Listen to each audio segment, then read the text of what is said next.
مزید اس طرح ویڈیو دیکھنے کے لیے ہمارے یوٹیوب چینل کو سبسکرائب انسانوں میں سے انسان دشمنی کا جن کا سب سے بڑا رول ہے، میں ان کی 2000 سالہ تاریخ کا آپ کے سامنے نقشہ رکھنا چاہتا ہوں۔ ان 1400 سال کا تو میں نے صرف 4 آپ کو پوائنٹس بتائے۔ موسیٰ سے عیسیٰ تک 1400 برس علیہ الصلوۃ والسلام، 2 مرتبہ عروج، 2 مرتبہ زوال، اشیریوں کے ہاتھوں پٹوائی، بابلیوں کے ہاتھوں پٹانا، گریکس کے ہاتھوں مرمت، رومنز کے ہاتھوں مرمت۔ یہ جو 2000 سال ہے، کیونکہ اب تو ظاہر بات ہے 21ویں صدی شروع ہو گئی، 20 صدیاں حضرت مسیح کو پوری ہو گئی۔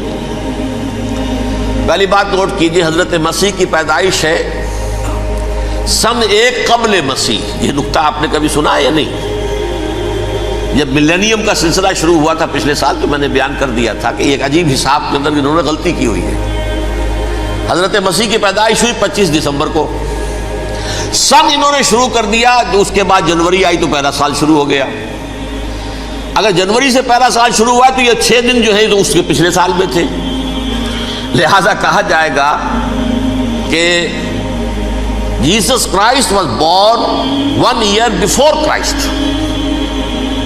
BC۔ تو 1 قبل مسیح میں حضرت مسیح کی پیدائش ہوئی۔ یہ آخری اسرائیلی نبی اور رسول۔ یہودی علماء کی مخالفت، دشمنی، سولی پر چڑھوا دینا میں بیان کر چکا ہوں۔ سن 33 عیسوی میں، جبکہ حضرت مسیح کی عمر 33 برس تھی، اللہ تعالیٰ نے انہیں زندہ آسمان پر اٹھا لیا، لیکن یہودیوں نے اپنے خیال کے مطابق انہیں سولی پر چڑھوا دیا، ان کی موت واقع ہو گئی۔ اگرچہ اس کے بعد یہ اختلاف ہے ان میں، یہودی کہتے ہیں وہ سولی پر چڑھ گیا، ختم ہوا، مر گیا۔ عیسائی کہتے ہیں نہیں، انتقال ہوا ہے مسیح کا صلیب پر، لیکن پھر وہ دوبارہ زندہ ہو گئے ہیں۔ ان کی لاش ایک غار میں رکھ دی گئی تھی، وہاں ریزریکشن ہو گیا، ان کا باعث بعد الموت وہی ہو گیا، اور پھر انہیں اللہ نے زندہ آسمان پر اٹھا دیا۔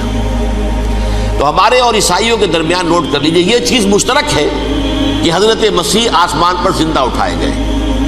فرق کیا ہے؟ وہ سمجھتے ہیں کہ سولی دیے گئے، سولی پر مرے، پھر زندہ ہوئے، پھر گئے۔ ہم سمجھتے ہیں کہ نہیں، وما صلبوہ وما قتلوہ، انہوں نے نہ صلیب دے سکے انہیں اور نہ انہیں قتل کر سکے، بل رفع اللہ الیہ، اللہ نے اٹھا لیا۔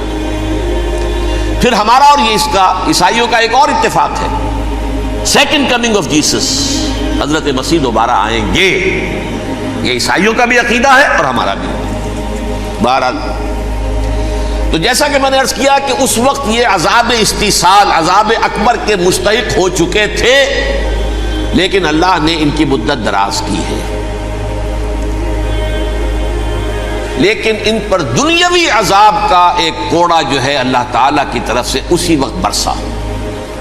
دنیاوی عذاب دنیا میں رہتے ہوئے ختم نہیں کیا۔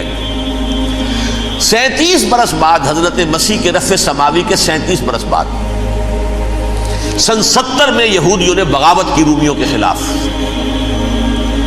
رومی ٹائٹس جنرل تھا ایک، اس نے پھر جو حملہ کیا ہے، 1,33,000 یہودی ایک دن میں قتل کیا یروشلم میں، اور ہیکل سلیمانی گرا دیا۔ وہ ہیکل پہلے بھی گرا تھا، پہلے 1400 سال کے دوران میں بھی نبوکدنضر نے گرایا تھا، لیکن پھر اس کے 150 سال بعد انہوں نے دوبارہ بنا لیا تھا، اس لیے وہ اسے سیکنڈ ٹیمپل کہتے ہیں۔ پہلا ٹیمپل جو حضرت سلیمان نے بنایا تھا، نبوکدنضر نے گرا دیا 587 قبل مسیح میں، پھر دوبارہ انہوں نے 150 سال کے بعد بنا لیا۔ وہ اس تاریخ کا حصہ ہے، میں نے جس کے بارے میں آپ کو تفصیل نہیں بتائی۔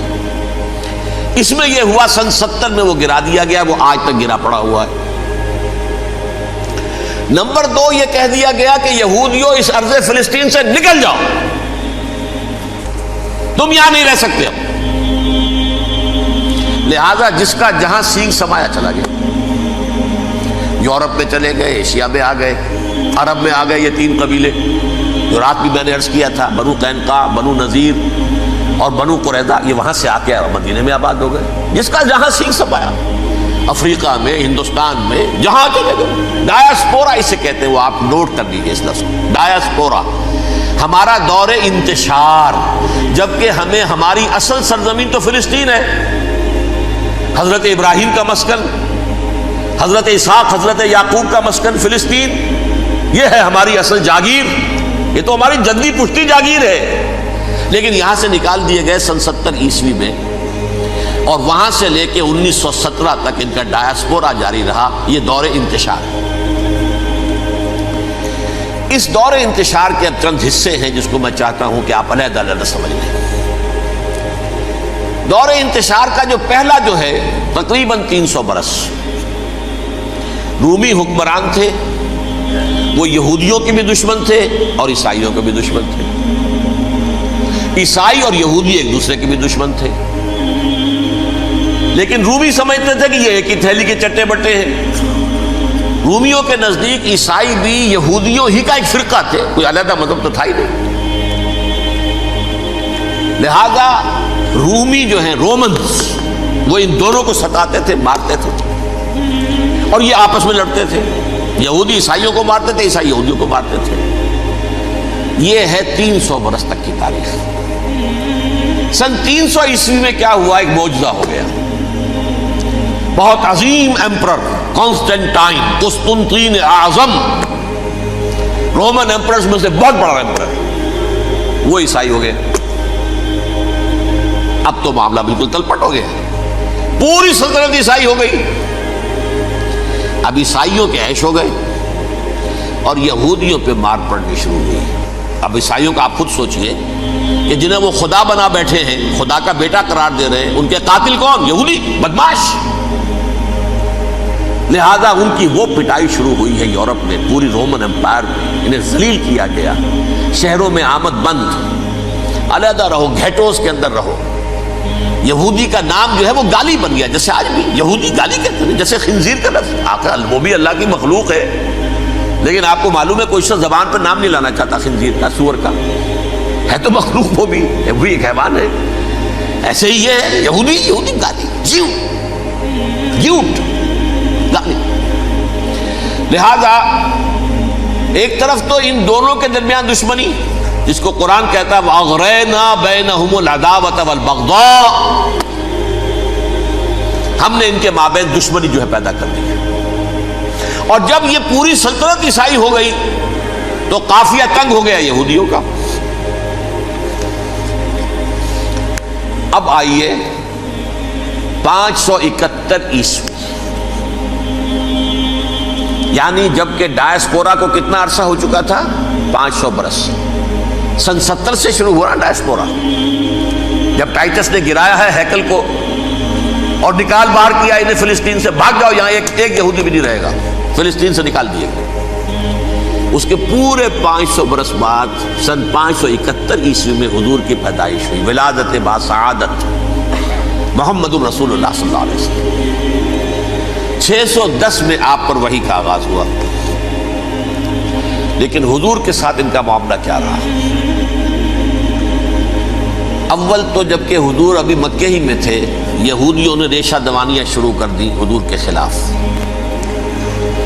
قریش مکہ کو سکھاتے تھے، پڑھاتے تھے، ان سے یہ پوچھو، ان سے یہ پوچھو، انہیں اس طرح تنگ کرو، ان سے یہ امتحان لو، یہ آپ کے علم میں ہے۔ سورہ بنی اسرائیل میں، سورہ کہف میں وہ سوالات، جو امتحانی سوالات آئے تھے، ذوالقرنین کون تھا، اصحاب کہف کون تھے، تم رسول بنے پھرتے ہو تو بتاؤ، اور یہ روح کی حقیقت کیا بتاؤ۔ یہ ساری ریشہ دوانیاں کر رہے تھے بیٹھے ہوئے، ابھی وہیں پر حضور ابھی پہنچے بھی نہیں۔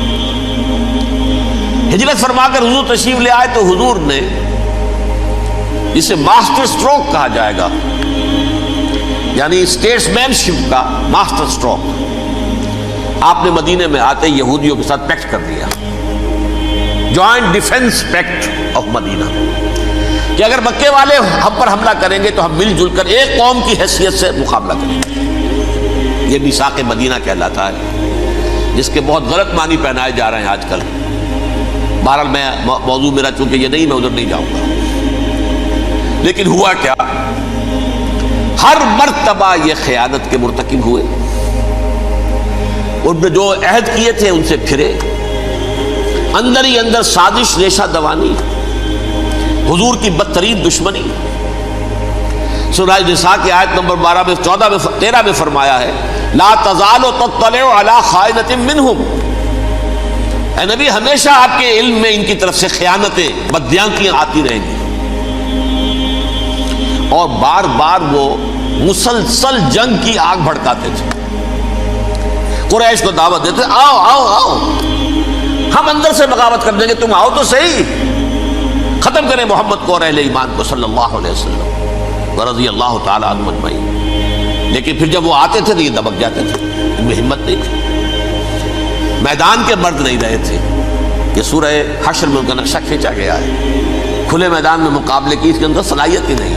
یہ تو فصیلوں کے پیچھے سے, جیسے عورتیں کہیں دیہات میں لڑائی ہوتی ہے تو مرد جو ہے گلیوں میں لڑتے ہیں, عورتیں اوپر سے پتھر پھینکتی ہیں, بس وہ کام یہ کر سکتے تھے. من ورائے جدر, فصیلوں کے پیچھے سے, جنگ میں میدان میں نہیں آ سکتے. بہرحال قرآن مجید میں ہے یہ سورہ مائدہ کی آیت نمبر 64 کلما اوقدوا نارا للحرب اطفاها اللہ. اکثر و بیشتر مواقع پر تو یہ جب آگ بھڑکاتے تھے جنگ کی, اللہ اسے بجھا دیتا تھا. لیکن بہرحال اس کے باوجود جنگیں ہوئی, غزوہ بدر, غزوہ احد ہوئی کہ نہیں, یہ ساری اس اصل شرارت میں. اور اس کے نتیجے میں حضور نے پھر ایک ایک کر کے 3 قبیلوں کو سزا دی. غزوہ بدر کے فوراً بعد بنو قینقاع نکالے گئے مدینے سے, غزوہ احد کے فوراً بعد بنو نذیر نکالے گئے, اور غزوہ احزاب کے بعد بنو قریظہ نکال دیے گئے. یہ تو میں نے آپ کے سامنے رکھ دیا صرف حضور کے زمانے میں ان کا کیا رویہ رہا. دشمن, رات بھی ہم نے وہ آیت پڑھی تھی لَتَجِدَنَّ أَشَدَّ النَّاسِ عَدَاوَةً لِلَّذِينَ آمَنُوا الْيَهُودُ وَالَّذِينَ أَشْرَكُوا. اہل ایمان کی دشمنی میں شدید ترین تم پاؤ گے یہودیوں کو اور مشرکین. مشرکین بھی بعد میں ہے, پہلے یہودی.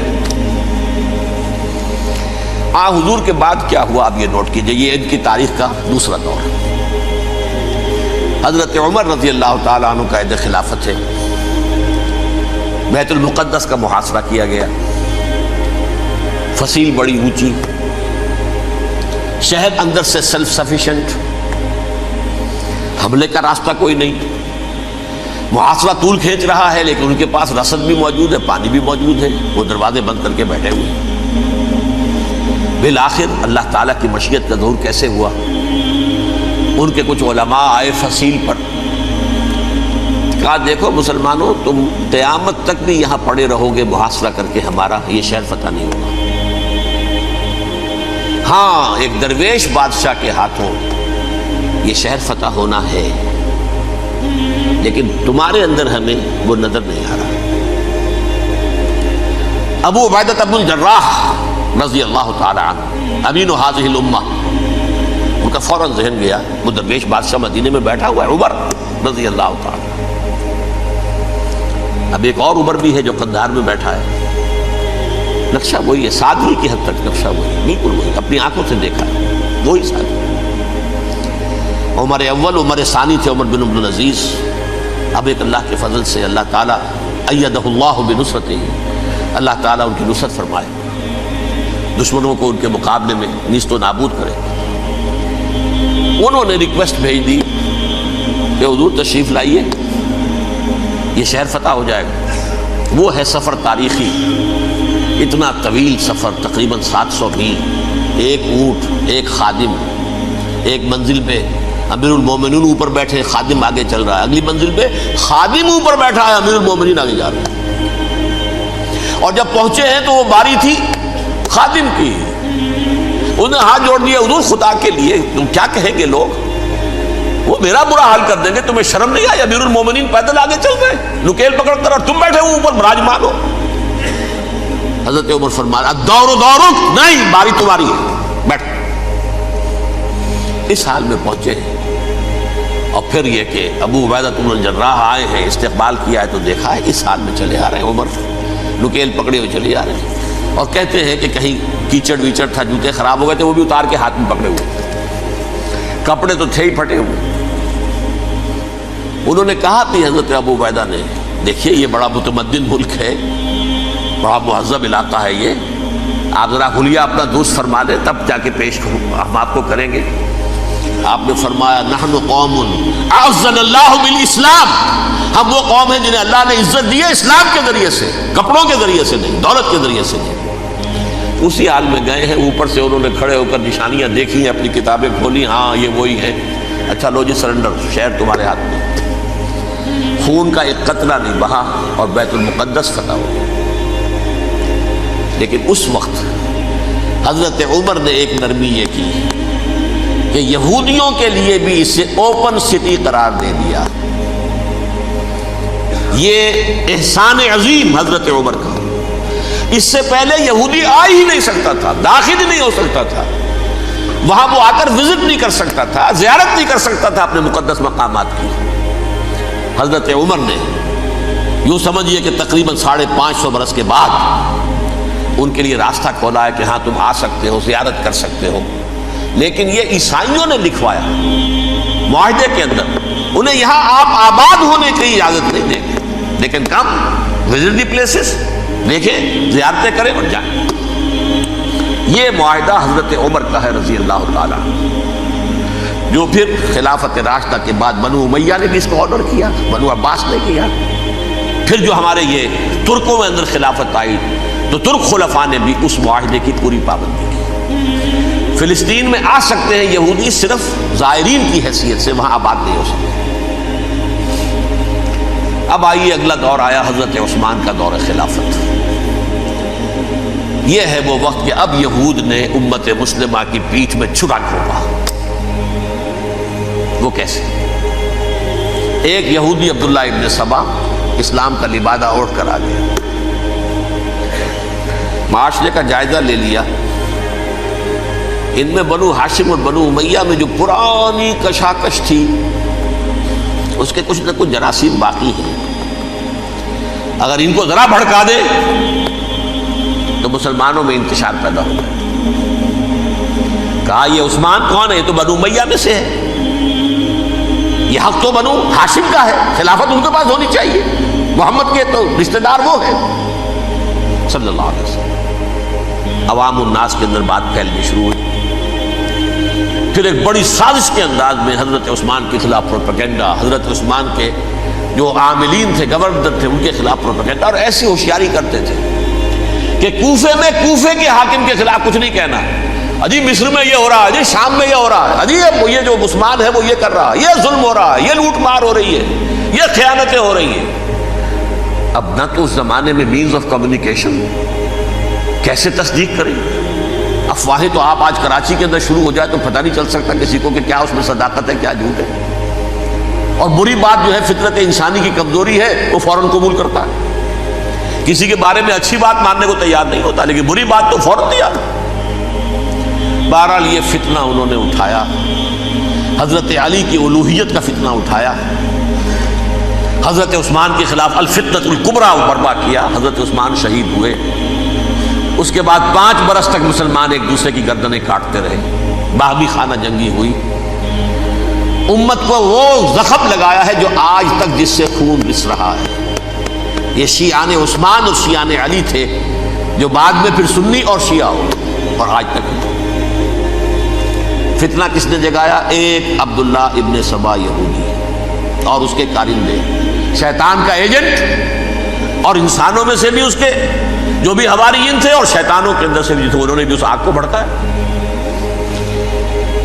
یہ آپ سوچ لیجئے کہ یہ کس نے وہ زخم لگایا؟ یہودی۔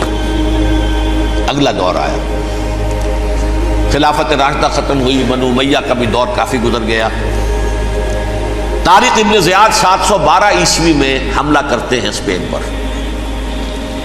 اسپین اس وقت عیسائیت کا بہت بڑا گڑھ، بڑے کٹر ترین عیسائی جو ہے وہ اسپین میں تھے، لہذا یہودیوں کی وہاں بہت پٹائی ہوتی تھی، میں بتا چکا ہوں، دشمنی تھی، یہ تو چلی آ رہی تھی عیسائیوں کے ہاتھوں یہودیوں کی۔ وہ تو سن 300 عیسوی سے ایمپرر کانسٹنٹائن کے بعد سے شروع ہو گئی تھی۔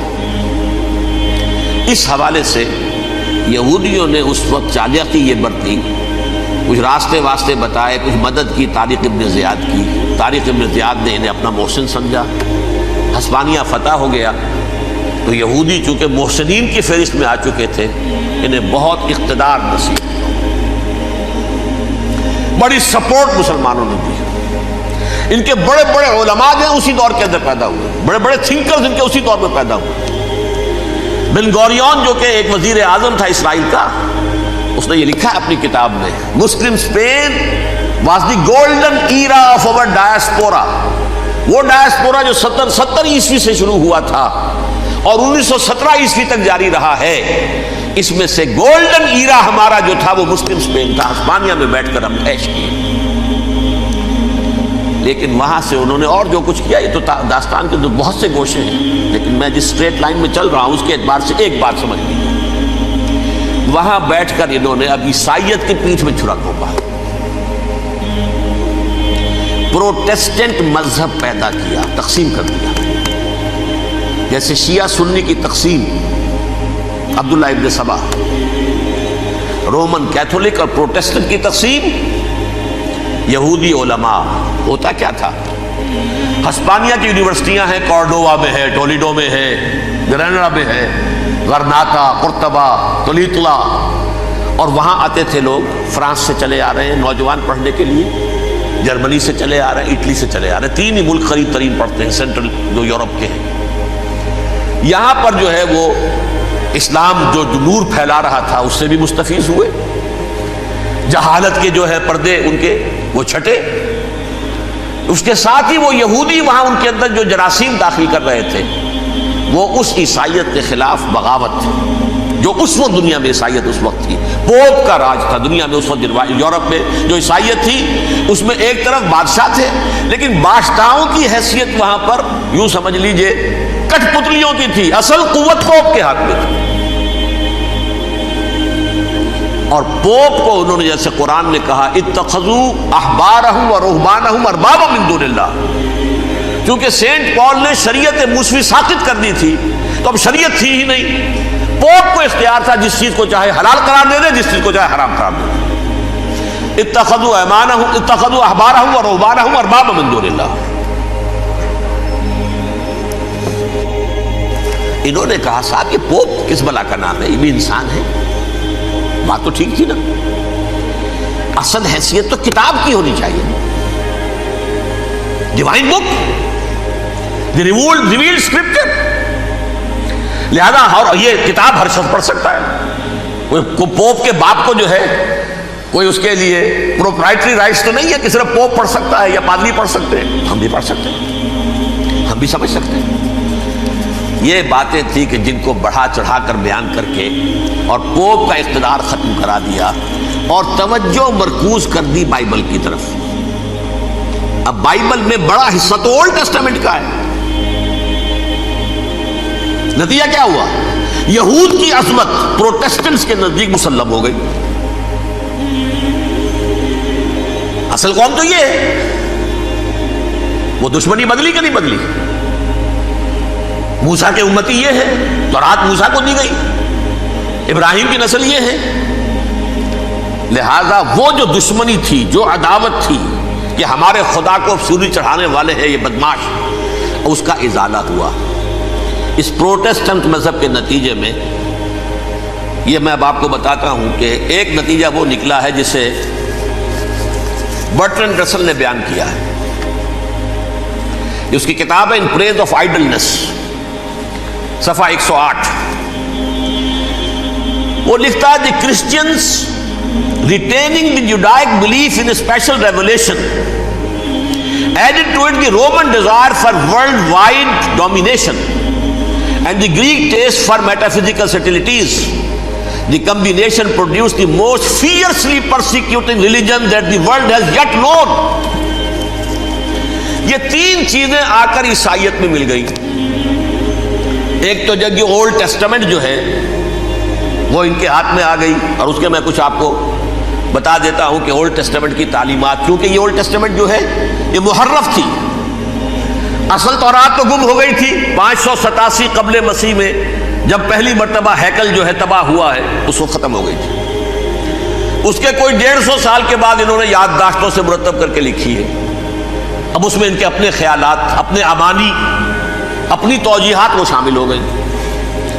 لہذا آپ ذرا میں آپ کو حوالے دیتا ہوں. اس کتاب کے اندر مظالم کی جو تعلیم دی گئی ہے، اہل کتاب نے اپنے مظالم قتل عام کے جواز کے لیے تورات میں تبدیلیاں کی اور پیغمبروں پر دہشت ناکی اور بدترین حرام کاری کے الزامات لگائے۔ سنیے، پہلا حوالہ ہے یہ گنتی باب 31 آیات 17-18۔